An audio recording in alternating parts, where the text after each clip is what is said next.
கருப்புசாமி பிள்ளைசாமின்னு 2 விவசாயிகள் இருந்தாங்களாம். அவங்க 2 பேருமே ரொம்ப ஈகை குணம் உள்ளவர்களாக இருந்தாங்க. கருப்புசாமிக்கு எப்பவும் புகழ் மேல ஆசை அதிகம்.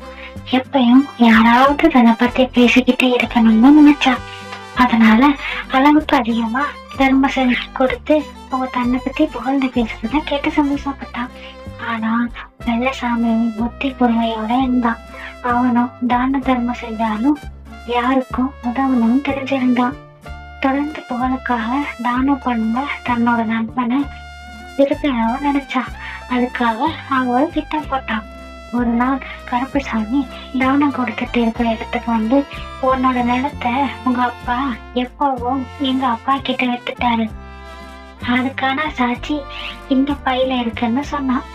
வெள்ளசாமி எப்பவும் போய் சொல்ல மாட்டான்னு அந்த ஊர்ல இருக்கிற எல்லாருக்கும் தெரிஞ்சிருந்தது.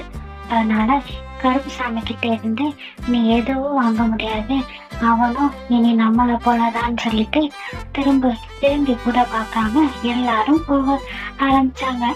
அப்ப ஒரு சிலர் மட்டும், ஐயா எங்களுக்கு சாப்பாட்டுக்கே கஷ்டம், எங்களுக்கு ஏதாவது கொடுங்கன்னு கேட்டு நின்னுக்கிட்டு இருந்தாங்க.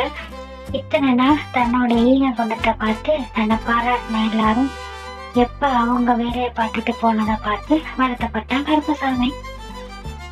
அப்பதான் வெள்ளசாமி பேச ஆரம்பிச்சான். அங்க பாத்தியா, உன்கிட்ட எதுவுமே இல்லைன்னு தெரிஞ்சும் உன்கிட்ட யாசகம் கேட்கிறவங்களுக்கு தான் நீ உதவணும். அதை விட்டுட்டு உன்னை புகழ்றாங்கன்னு எல்லாருக்கும் தானம் கொடுக்க கூடாது. அதனாலதான் இப்படி ஒரு பொய் சொன்னேன்னு சொன்னான். அப்ப அந்த பையில என்ன இருக்குன்னு பார்த்தா கருப்புசாமி அதுல ஒரு ஓலை. வரியார் கொண்டு ஈவதே ஈகை, மற்றெல்லாம் குறியெதிர்ப்பை மீற துடைத்து அப்படிங்கிற திருக்குறள் எழுதி இருந்துச்சு.